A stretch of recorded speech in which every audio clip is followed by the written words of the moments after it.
ब्रज की तीन चीजों की बड़ी महिमा। ब्रज की धैनों, ब्रज की रैनों के बैणों,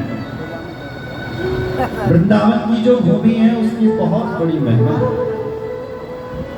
वृंदावन की जो गाय है उसकी भी बहुत बड़ी महिमा है, और वृंदावन की जो बंसी है उसकी भी बहुत बड़ी महिमा है। तो भगवान एक दिन ब्रह्मांड घाट पर गए, वहां पर भगवान ने मिट्टी खा ली। ये दृश्य दाऊ भैया ने देखा तो मैया से शिकायत कर दी। मैया डांटने के लिए गई, मारने के लिए गई, तो कन्हैया ने दौड़ लगा दी। ऐसे भागे कन्हैया। सुखदेव जी कहते हैं, हे परीक्षित, वो ब्रह्म परमात्मा देखो वृंदावन में भाग रहा था। ऐसा भागता वाला कन्हैया का दर्शन, नारायण का दर्शन केवल ब्रज में ही हो सकता है। मैया ने कन्हैया को पकड़ा, ओखल से ही रगड़ा। कन्हैया को क्रोध आया तो पूरे ओखल को ही उठाया। आंगन में दो अर्जुन के वृक्ष थे, सो धड़ाम से नीचे गिरे। नंद बाबा को बड़ा आश्चर्य हुआ, कहा कि हमें इस गोकुल में अब नहीं रहना है। बोले कहाँ चलना चाहिए? तो नंद बाबा के ही भाई थे, उन्होंने कहा बाबा हमारे ब्रज में बहुत सारे वन हैं, और उन वनों में से सबसे प्यारा वन है एक, उसका नाम है वृंदावन। तो बाबा हमें वृंदावन चलना चाहिए। तो नंद बाबा ने कहा कि ठीक है। क्या था महाराज? सबके सब वृंदावन की ओर चल पड़े। वृंदावनम गोवर्धनम यमुना पुलिनानिचा भिक्षा सिद्धुत्तमा प्रीति श्री राम माधव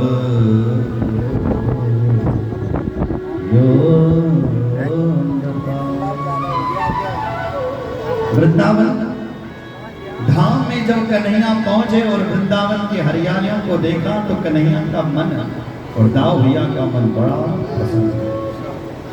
मैया से कन्हैया कहने लगे, मैया इस वृंदावन धाम में तो हमें गाय चरानी चाहिए। देखो तो यहाँ तो हमारे गायों के लिए सुंदर हरियाली। भैया ने कहा कन्हैया तू तो ग्वालों का चोरा है ना, तो गाय तो तुझे चरानी ही पड़ेगी। जय श्री राम। गोलोक धाम क्या? शिव पुराण में आप देखेंगे, शिव पुराण में वर्णन आया है कि जहाँ शिव जी की गाय है वही गोलोक धाम। और शिव जी ने, भगवान शिव ने नारायण को गोलोक धाम का स्वामी बना रखा है। आप पढ़ करके देखिए शिव पुराण, इसमें वर्णन किया। भगवान राम स्वयं कह रहे हैं, राम कौन है? नारायण है ना। तो नारायण भगवान कह रहे हैं किसके लिए? सती जी के लिए। एक नई कथा सुनाते हैं कि हे देवी सती, तेरा पति जो शिव जी है वो मुझे इसलिए प्रणाम कर रहा है क्योंकि गोलोक धाम में तेरे पति ने मुझे सिंहासन पर बिठाया और मुझे गोलोक धाम का स्वामी बनाया। तब से मैंने गोप वेश धारण किया, आज तक मैंने गोप वेश धारण किया। बोलो जय श्री। वही गोलोक वाले कन्हैया आज वृंदावन में आ रहे। मैया बोली बेटा गाय तक चराएगा, पहले छोटे छोटे बछड़ों को तो चरा ले। तो कन्हैया अपने बछड़ों को चराने के लिए ले जाते हैं। अचानक कंस का भेजा हुआ एक वत्सासुर का नाम का देख लिया, बछड़ा बन करके आ गया। भगवान उसको पहचान गए, उसके दो पैर पकड़े पीछे के, आकाश में दे घुमाया, सो वत्सासुर की गोविंदाय नमो नमः। बोलो भक्त वत्सल भगवान की जय। एक बार भगवान श्री कृष्ण अपने गायों को, अपने बछड़ों को पानी पिलाने के लिए यमुना जी के तट पर आए। वहीं पर एक पूतना का भाई बैठा हुआ था जिसका नाम था वकासुर। वो आया और कन्हैया को का ही नाश्ता कर गया, बगुला बन करके। भगवान श्री कृष्ण उसके पेट में चले गए परीक्षित। लेकिन भगवान श्री कृष्ण ने अपना श्री विग्रह इतना गर्म कर दिया कि उसने भगवान को तुरंत मुख द्वार से बाहर कर दिया। बाहर आकर के भगवान ने उस भगोले के बीच से ही चूंच को चीर लिया। सो गोविंदाय नमो। इतने में भगवान एक दिन अपना नाश्ता पानी कर रहे थे, इतने में वकासुर आ गए। संग बन करके बैठ गए, ब्रजवासी उसके अंदर चले गए। भगवान ने सोचा हमारे ब्रजवासी कहाँ है, पता चला कि अगासुर के मुख में घुस गए, तो भगवान भी घुस गए। उसने अपना मुख बंद कर दिया। भगवान ने अपना श्री विग्रह इतना गर्म कर लिया, उसको लगा शायद मैंने अंगारा खा लिया। तुरंत उसका ब्रह्मांड फूट गया और भगवान वहां से बाहर आए और अपने ब्रजवासियों को लेकर के भी बाहर चले आए। बोलो भक्त वत्सल भगवान। तुम्हारा लड़का एक बार भगवान श्री दामा की झूठी मठा पी रहे थे छाछ। इतने में ब्रह्मा जी आ गए और ब्रह्मा जी ने भगवान के की परीक्षा लेने के लिए सारे ब्रजवासियों को और बछड़ों को चुरा लिया। भगवान जी ने ब्रह्मा जी का मंत्र भंग किया और ब्रह्मा का को साक्षात्कार करवाया। उसके बाद यज्ञ पत्नियों को भी यज्ञ के जो आचार्य थे उनकी पत्नियों को भी दर्शन दिए परीक्षित। और उसके बाद भगवान अपनी मां से कहने लगे, मां अब हम थोड़े बड़े हो गए हैं, अब हम गाय चराएंगे। बोले कन्हैया गाय तो चराएगा, लेकिन पहले ब्राह्मण देवता से मैं मुहूर्त तो निकलवा दूं। तो तुरंत मैया ने ब्राह्मण देवता को बुलाया और ब्राह्मण देवता से कहा कि मेरा कन्हैया गाय चराएगा, मुहूर्त निकालो। तो ब्राह्मण देवता ने मुहूर्त निकाला। कार्तिक शुक्ल अष्टमी बुधवार, जिसको हम कहते हैं गोपाष्टमी, तो वो दिन बार निकाला और कहा कन्हैया इस दिन से तो गायों को चरा। तुरंत गायों की पूजा हुई, ब्राह्मणों की पूजा हुई और भगवान श्री कृष्ण ने गाय चरानी प्रारंभ कर दी है। बोलो भक्त वत्सल भगवान की जय। अब आगे आगे गाय चलती है, पीछे पीछे कन्हैया बंसी बजाते हुए चलते हैं। वन में एक धेनुकासुर नाम का असुर रहता था। दोनों भाइयों ने उसको भी मौत के घाट उतार दिया। अब एक दिन भगवान श्री कृष्ण अपने गायों को चराने के लिए ले गए और गायों को जब वन में पानी नहीं मिला तो सारी गाय काली दह पर आकर के चली गई, वही पानी पीने लगे। जैसी गायों ने काली दह का पानी पिया तो सारी गाय मरणासन हो गई। भगवान ने कहा देखो ये कालिया नाम कितना दुष्ट है, देखो मेरी गाय सब चलेगी। आओ। तो भगवान ने अमृतमयी दृष्टि डाल करके समस्त गायों को जीवित कर दिया और अपने आप भगवान श्री कृष्ण काली दह में जाकर के गिर गए। तुरंत एक ब्रजवासी ने देख लिया और तुरंत उसने देखा कि कन्हैया काली दह में गिर गए। तो मैया से जाकर के सूचना दी, मैया। मैया बोली क्या हुआ? बोले तेरा कन्हैया काली दह में जाकर के गिर गए। जैसे ही मैया ने ये सुना कि मेरा कन्हैया काली दह में जाकर के गिर गया, मैया जोर जोर से रोने लगी।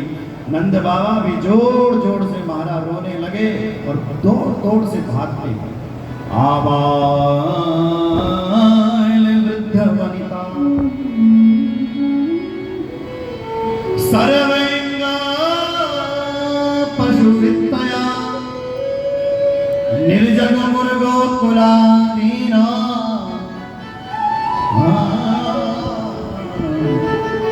कृष्ण दर्शन आज सारे ब्रजवासी दौड़ रहे हैं, भाग रहे हैं। क्यों? बोले कृष्ण दर्शन लालसा। भगवान श्री कृष्ण काली देह में गिरे। कालिया नाग की पत्नियों ने जब देखा भगवान आए हैं, कोई सुंदर बालक आया है, तो प्रकट होकर के कही हे वत्स तुम्हारा सौभाग्य है कि हमारे पति सो रहे हैं, कहीं कालिया नाग उठ न जाए और तुम्हें काट न ले। एक वक्त यहाँ से चले जाओ, चले जाओ। भगवान बोले देवियों मैं तुम्हारे पति को जगाने के लिए आया। जैसे ही उसने ये सुना कि तुम्हारे पति को, जब उसी समय कालिया नाग की नींद खुल गई जो सो रखा था और उसने भगवान को सीधे अपने लपेट में ले लिया। भगवान के लिपट गए और प्रभु ने अपना श्री विग्रह इतना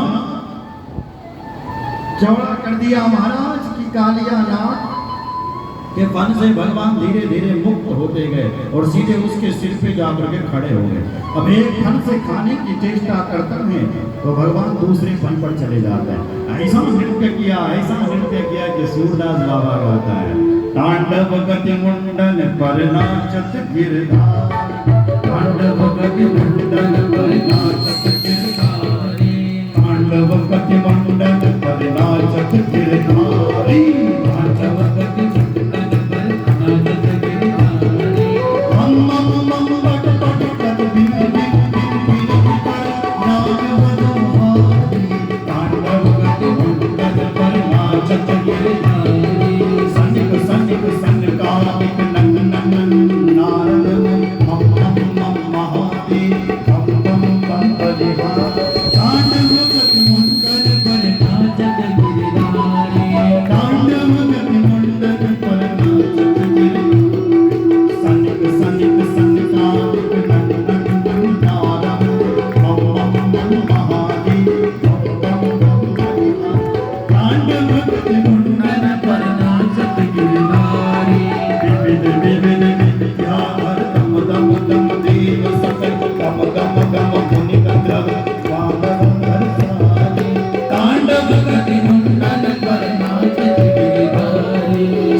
जितने फल कालिया नाग ने भगवान को खाने के लिए लाए थे, भगवान ने सारे फल उसके लोहान कर दिए। कालिया नाग भगवान की भगवत्ता को जान गया और मन ही मन श्री कृष्ण को प्रणाम करने लगा। स्मृत्वा चरा चरगुरुं पुरुषं पुराणं नारायणं तमरणं मनसा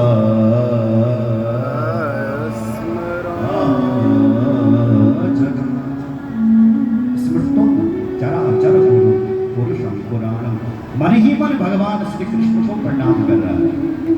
लेकिन कालिया नाग की पत्नियां रो रही, स्तुति गा रही, प्रभु बार बार स्तुति करती, प्रभु आपकी जय हो जय हो जय हो जय हो जय हो। आपने बहुत अच्छा कर रहे हैं आप, क्योंकि हमारे पति के सिर को फोड़ रहे हैं। भगवान को लगा क्या कह रहे हो, वो सोच समझ करके बोल रहे हो कि नहीं? बोले नहीं नहीं, मैं सोच समझ करके बोल रहा हूँ। आप बहुत अच्छे कर रहे हैं जो मेरे पति के सिर फोड़ रहे हैं। भगवान को लगा क्यों?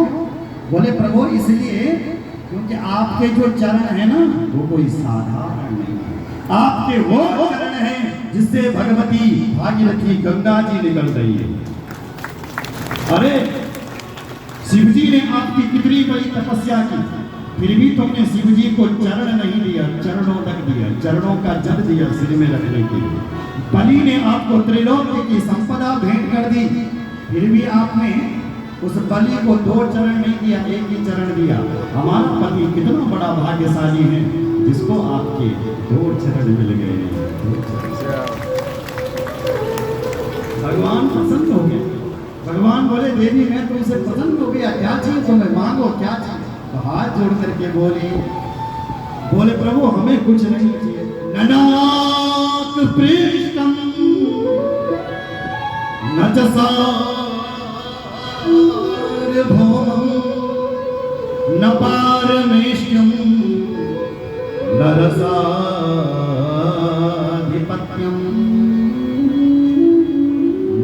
न योग सिद्धिर् पुनर्भवं वा वाचन्ति यद् पातिरजं प्रपन्ना। ये प्रभु हमें कुछ नहीं चाहिए। ननाक पृष्ठम न सार्वभौमं न रसाधिपत्यं न योग सिद्धि। ना हमें स्वर्ग चाहिए ना सार्वभौम चाहिए, ना हमें कोई योग सिद्धि चाहिए, हमें कुछ नहीं चाहिए। और यदि देना चाहते हो तो पति प्राण प्रतिगत नाम, मेरे पति के प्राण दे दो बस। मतलब कालियानाथ की पत्नी बलान लगी कि ज्यादा नहीं ना चल हमारा पति के सिर में, कईयों को प्राण दिला, समझिए।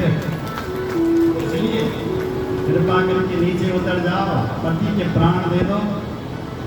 भगवान नीचे उतर गए, वो कालियानाथ फिर मुस्कुराने लगा खाने के लिए यूं। भगवान ने कहा, भगवान बोले देख रही तुम, देखो ये खाने के लिए आ रहा है, देखो इसको। कालियानाथ की पत्नी कह रही सिर झुका जल्दी, बड़ी मुश्किल से राजनामा हुआ यहाँ पर। कालियानाथ बोले मैं कोई अपराधी हूँ क्या जो मैं इस बालक के सामने सिर झुकाऊं, कृष्ण के सामने मैं सिर झुकाऊं। भगवान बोले तो अपराधी नहीं है तो कौन है? तो कालियानाथ बोला भगवान जी मेरा अपराध क्या है?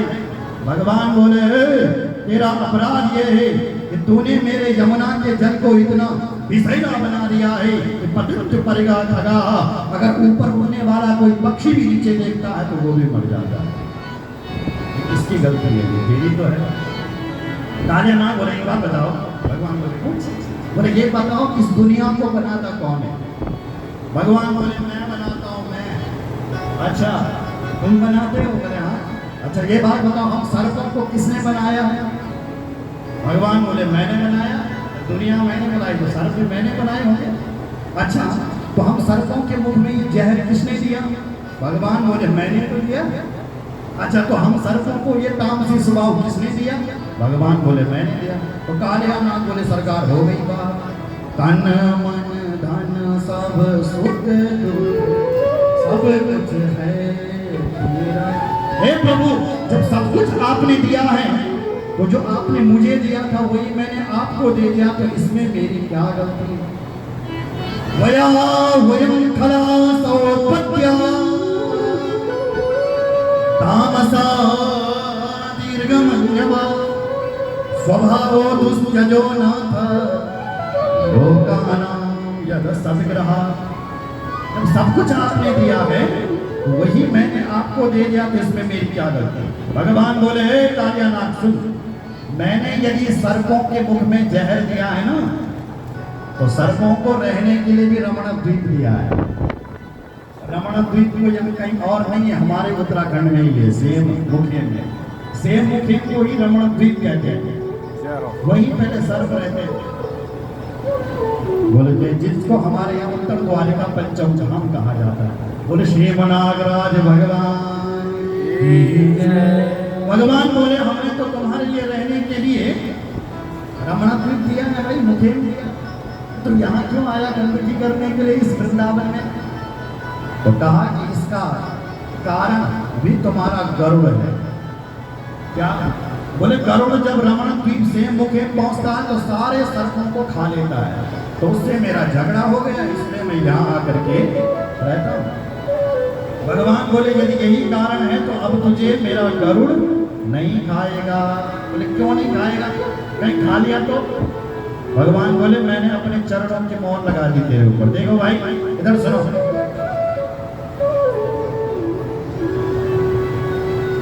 देखो कुत्ते कितने प्रकार के होते हैं? बोलो। हाँ 2 प्रकार के कुत्ते होते हैं, ध्यान से सुनो जरा। कौन कौन से? एक पालतू और एक फालतू, है ना? तो फालतू कुत्ता कौन होता है? जो झूठी पत्तल चाट रहा फिर भी डंडे खा रहा है, वो होता है फालतू। वही फालतू जब पालतू बन जाए तब देखो महाराज उसके ठाट, जितने बड़े आदमी का कुत्ता उसके उतने खाने पीने और रहने के ठाट। इसी गाड़ी में घूमते हैं कुत्ते, जब वो पालतू बन जाते हैं। तो भगवान कहते हैं अभी तक तू फालतू था, इसलिए तुझे जो मर्जी वो मारता था, लेकिन अब तू पालतू बन गया, अब तू मेरा हो गया। जा रमण द्वीप चले जा, अब तुझे कोई भी नहीं काटेगा, अब तुझे गरुड़ नहीं खाएगा। बोलो जय श्री राम। रमण द्वीप भगवान कालियानाथ भगवान को हाथ जोड़ने लगा, प्रणाम करने लगा, सिर में बिठाने लगा और बाहर निकला। बोलो भक्त वत्सल भगवान की जय। भागवत भगवान की जय। बाहर आया महाराज, मैया बोले हे कन्हैया जल्दी से छलांग लगा दे, तुझे ये कालिया नाग काट लेगा काट लेगा काट लेगा। भगवान बोले मैया तू चिंता मत करिए, तो मेरा अब चेला बन गया, ये नहीं काटूंगा। तुरंत भगवान कृष्ण उस कालिया नाग के फन से नीचे उतरे और अपने दाऊ भैया से जाकर के मिले। कालिया नाग सब परिवार अपना रमण द्वीप को स्वयं मुखेन को चला गया। बोले भक्त वत्सल भगवान की जय। हर हर महादेव। अब भगवान सुबह चले जाते हैं अपनी गायों को चराने के लिए परीक्षित, शाम को वापस आते हैं। भगवान ने देखा कि ये गोपियां कात्यायनी माँ की पूजा करने के लिए जा रही है, पर इन गोपियों में एक कमी है। क्या?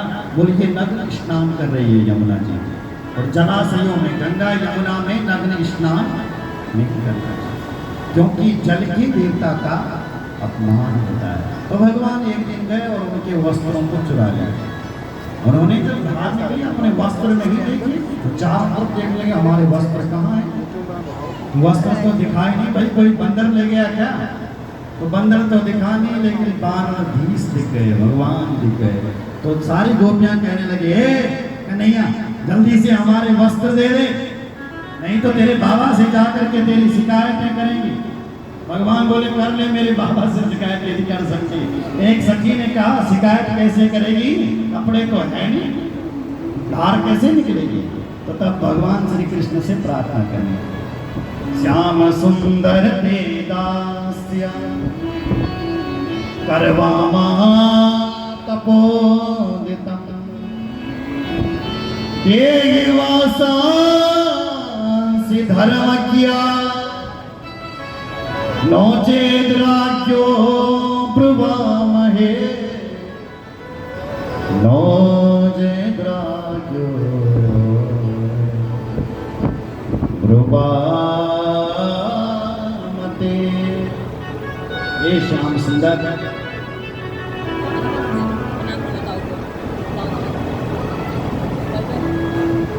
कहती है हे प्रभु हम आपकी दासियां हैं, हमारे ऊपर कृपा कर दो, हमारे कपड़े दे दो। भगवान कहते हैं मेरे बाबा से शिकायत कर रही थी, कर ले। तब कहती है कि हम तो आपकी दासी हैं, क्या शिकायत कर सकते हैं, हमारे कपड़े दे दो। भगवान बोले ले जाओ। बोले तुम हमारे कपड़े दो, हम बाहर कैसे निकले जल से, सामने तो तुम खड़े हो। भगवान कहते हैं हे देवी ये तुम्हारा भ्रम है कि मैं तुम्हारे सामने, जब मैं नहीं था तब भी मैं यहाँ था, और अब मैं यहाँ हूँ तो अब भी मैं यहाँ। मैं तो हे देवी हर व्यापक सर्वत्र हूँ, हर जगह हूँ, ये संदेह अपने मन से निकाल दो। और समस्त गोपियाँ आई, अपने वस्त्र उन्होंने लिए और सारी गोपियाँ कात्यायनी मंदिर में गई और कात्यायनी माँ से प्रार्थना करने लगी। क्या? कात्यायनी महामाये महायोगिनी नंद गोप सुतम देवी पतिम मे कुरुते नमः पतिम मे कुरुते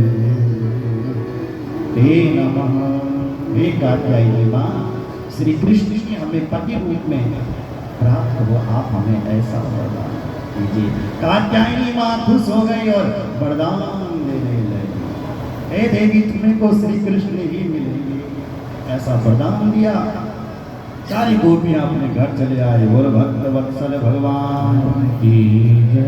अब भगवान के आगे बैणों गीत का वर्णन किया गया है कि भगवान श्री कृष्ण जब बांसुरी बजाते हैं तो सब लोग मोहित हो जाते हैं उस बांसुरी को सुनकर।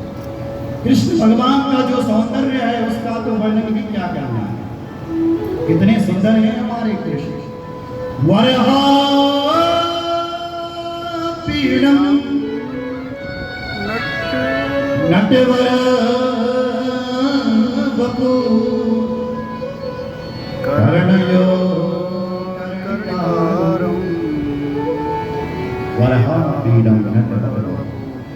जिन भगवान श्री कृष्ण ने मोर पंख धारण किया हुआ, वैजयन्ती और कितने सुंदर लग रहे हैं। अच्छा, भगवान श्री कृष्ण मोर पंख धारण क्यों करते होंगे?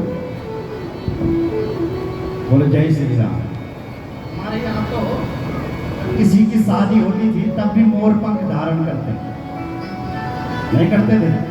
अब तो लोगों ने रखना शायद बंद कर दिया, लेकिन राम कथा में गोस्वामी जी भी कहते हैं जब शिव जी का श्रृंगार शिवई गम शंभु गण कर ही श्रृंगार, जब शिव जी के गण भोले बाबा का श्रृंगार कर रहे हैं, बोले जब मुकुट के बिना कैसे रहेंगे बाबा जी? मोर पंख अहि मोर सवारा। एक ने कहा भाई जो दूल्हा बनता है उसके लिए मोर लगाया जाता है उसके सिर के ऊपर, तो अब शिव जी के लिए मोर कहाँ से लाएंगे? तो वहां लिखा अहि मोर सवारा। सर्प, एक छोटा सा सर्प था शिव जी के पास, उसको लाया और शिव जी का जो बाल थे उन्हीं में ही लगा दिया, मोर पंख का काम करने लगे। जय श्री राम। तो कृष्ण भगवान ये दूल्हा के सिर पर मोर क्यों रखा जाता है? मोर पंख। देखो भाई, मोर बड़ा योगी पक्षी माना गया है। मोर को कभी किसी ने विषय भोग करते हुए नहीं देखा होगा, नहीं करता है मोर विषय। मोर तो भगवान के प्रेम में नाचता, और नाचते नाचते जब इतना उन्मत्त हो जाता है कि मोर की आंखों से आंसू निकलते हैं, तो मोरनी आती है और उन्हीं असुरविदों का पान करती है और उसी से वो गर्भवती हो जाती है। ये मोर की परंपरा है। इसलिए मोर बड़ा योगी पक्षी माना जाता है। इसलिए भगवान श्री कृष्ण वरहा पीडम नटवर, भगवान श्री कृष्ण ने मोर का पंख धारण किया हुआ। और भगवान श्री कृष्ण कैसे हैं? बोले नटवर वपु। इतने सुंदर हैं, इतने सुंदर हैं कि दुनिया में दो लोग बहुत सजते हैं। एक तो नट, नट किसे कहते हैं? नाचने वालों को कहते हैं नट। देखा होगा जब बहुत बड़ा बड़ा बैंक होता है तो उसमें नाचने वाले आते हैं। तो कभी आपने देखा होगा प्रीतम बर्धमान कभी आ जाए उसके साथ नाचने वाले भी आते हैं। तो क्या बनाकर नट क्या बोलते हैं उनके लिए? नाचने वालों को नट। तो नट जब अपना कौशल दिखाने के लिए आता है तो खूब सज धज करके आता है, नहीं आता? ऐसे थोड़ी आता हो पुराने कपड़ों में, खूब सज। तो उसकी सजने की प्रस्तुति कुछ अलग है। दूसरा वर यानी दूल्हा, माताएं तो हमेशा सजती रहती है, नहीं तो साल भर में उनको एक दिन सजना है, करवा चौथ के दिन। लेकिन भाई लोग एक ही दिन सजते हैं, वो भी किस दिन? जिस दिन उनकी बारात होती है। बोलो जय श्री राम। इसलिए जब बारात होती है तो हमारे भक्त ऐसे सज जाते हैं, शास्त्र प्रसिद्धि का है नट वर वप। लेकिन कन्हैया जब सज रहे हैं वृंदावन में तो नट और वर दोनों फैल हो रहे हैं, फीके पड़ रहे हैं कन्हैया के सामने। जब कन्हैया सज जाते हैं कर्णयो कर्णिकारम, कन्हैया के दोनों कानों में कन्हेर के पुष्प हैं। विप्रतवासा कनक कपिशम वैजयन्ते चमारा। विप्रतवासा कन्हैया का जो पीतांबर है वह बिजली की तरह चमक रहा है। वैजयन्ती चमारा, वैजयंती माला भगवान के गले में। किस किस के गले में वैजयंती माला? एक वैजयंती माला फूलों से दिखती है। एक वैजयंती माला उसे भी कहते हैं जो सिर से पहना है और चरणों तक लहराए, उसको भी वैजयंती माला कहते हैं। एक वरमाला होती है जो नाभि तक आए। वैजयंती माला, वैजयंती माला श्री कृष्ण ने पहनी हुई है। रंध्रान वैणो रधर सुधया, रंध्रान वेणु। हे परीक्षित, कन्हैया के ऊपर पर वेणु है। देखो देखो देखो, सुनो सुनो सुनो, ये जो कन्हैया के पास जो वेणु है, जो ये बंसी है ना, ये साधारण नहीं है। ये कौन है? ये भगवान शिव है। कौन है? शिव जी। वंशस्थ भगवान रुद्र, ये भगवान रुद्र है। क्योंकि हमारे भगवान जब राम जी बन करके आए तो शिवजी बाबा हनुमान बन करके आए। शिव पुराण में लिखा है कि जो हनुमान जी हैं वो साक्षात भगवान शिव है। भगवान नारायण ने जब मोहिनी रूप धारण किया था, ऐसा लिखा है शिव पुराण में, तो मोहिनी रूप को देख करके शिवजी बाबा मोहित हो गया, इतना मोहित हो गया मोहिनी का रूप देख करके कि शिवजी का तेज निकलने लग गया। सप्तऋषियों ने शिवजी का वो तेज निकाला और अंजनी माँ के गर्भ में डाल दिया कानों के द्वारा। तो अंजनी के गर्भ से ही शिवजी का अंश हनुमान बन करके शिवजी प्रकट हो गए। बोले हनुमान जी महाराज की जय। तो भगवान बोले भाई शिवजी, हनुमान बन करके तुमने मेरी बहुत सेवा कर ली, अब जरा हमें भी सेवा का मौका दे। तो इसलिए शिवजी बाबा बंसी बनकर क्या, इसलिए वृंदावन में यदि सबसे ज्यादा चिढ़ यदि किसी से गोपियों को होती है तो वो बंसी से ही होती है। एक गोपी कहती है, हे सखी सुनो तो ये जो बांसुरी है ना कन्हैया की, ये कन्हैया से अपनी सेवा करवा रही है। बोले सेवा क्या करवा रही हैं? बोले देखो, जब इस बांसुरी, थोड़ा ध्यान से सुनना जरा, जब इस बांसुरी को थकान लगती है ना तो कन्हैया के लिए कहती है, चल मुझे कन्हैया थकान लगी है। तो कन्हैया इसके लिए बिस्तर कहाँ से लाए? तो हे सखी, कन्हैया अपने हाथों का पलंग लगा देते हैं इस बांसुरी के लिए, हाथों का पलंग, और हाथों के पलंग में सो जाती है बांसुरी। फिर कहती है ये बाबरी बांसुरी, कन्हैया पलंग तो तुम्हारा, बिस्तर तो तुम्हारा बहुत प्यारा है, पर तकिया की कमी पड़े, जरा एक तकिया भी तो लाओ कहीं से। अब भगवान कृष्ण तकिया कहाँ से लाए सखी? तो हे सखी, तब कन्हैया अपने ओंठों का तकिया लगा देते हैं, ये जो ओंठ है ना कन्हैया, उसका तकिया लगा देते हैं। तब कहते हैं ये बाबरी बांसुरी है कन्हैया, बिस्तर बहुत प्यारा है, तकिया भी बहुत प्यारा है, लेकिन मेरे पैरों में दर्द हो रहा है, जरा चरण सेवा तो करो। तब कन्हैया अपनी उंगलियों से इसकी चरण सेवा करते हैं। और हे सखी, इतना ही नहीं, तब कहती है ये बाबरी बांसुरी, अरे गर्मी बहुत पड़ रही है, जरा पंखा भी तो करो, कूलर भी तो लगाओ मेरे। अब कन्हैया कूलर और पंखा कहाँ से लाएं? तब कन्हैया फूट मारते हैं, और तब जब कन्हैया के नाक में जो नासाग्र मोती है, नासाग्र कम करतले वेणु, जब वो नासाग्र मोती हे सखी जब हिलता है, ऐसा लगता है कि ठाकुर जी शिव जी की सेवा चंवर डुला करके कर रहे हैं। बोले बंसी वाले की जय।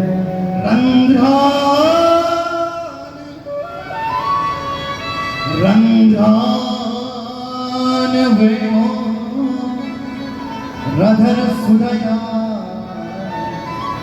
पूरयन् गोपवृन्दै वृन्दारण्यं स्वपदरमणं प्राविशद गीतकीर्ति।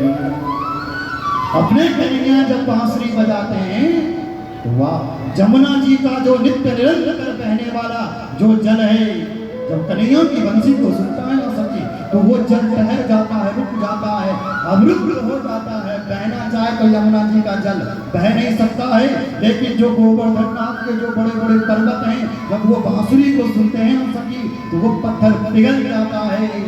कन्हैया की बांसुरी, ऐसा लगता है कि जो बांसुरी को गाय माताएं जब बांसुरी सुनती है तो कान खड़े कर देती है, मुख में घास है पर दबा नहीं पाती है, ये चबा नहीं पाती है। चित्र विवाह ऐसा लगता है किसी कलाकार ने कोई चित्र लगा दिया हो, चित्र बना दिया, उसको कोई देखता नहीं।